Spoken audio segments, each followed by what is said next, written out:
देश में एक चौंकाने वाला ट्रेंड सामने आया है। देश के लगभग 50 जिलों में डेथ रेट के आंकड़े बर्थ रेट से ज्यादा आए हैं। चौंकाने वाली बात यह भी है कि इनमें तमाम राज्य दक्षिण से हैं, जहां पहले ही संसद में प्रतिनिधित्व को लेकर परिसीमन का मुद्दा गरमाया हुआ है। तो क्या है पूरा मामला, आइए जानते हैं इस रिपोर्ट में। भारत में बढ़ती जनसंख्या हमेशा से एक बड़ा मुद्दा रही है, लेकिन 2021 के नागरिक पंजीकरण डेटा ने एक चौंकाने वाला ट्रेंड दिखाया है।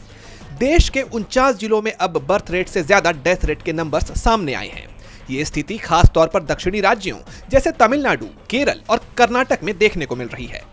2019 में पूरे देश में सिर्फ 7 जिले ऐसे थे जहां डेथ रेट बर्थ रेट से ज्यादा थी, लेकिन 2021 आते आते ये संख्या बढ़कर 49 हो गई।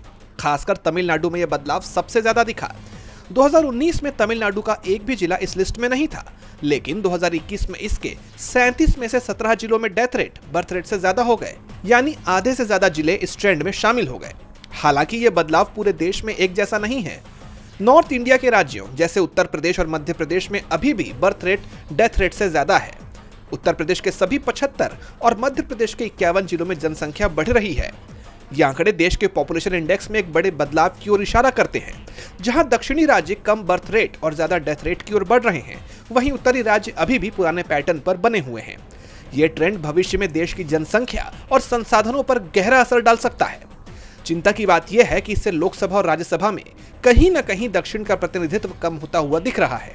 बताते चलें कि हाल ही में दक्षिण भारत में परिसीमन के मुद्दे ने जोर पकड़ा हुआ है और उस पर घटती जनसंख्या के इन आंकड़ों ने दक्षिणी राज्यों की चिंता को और बढ़ा दिया है।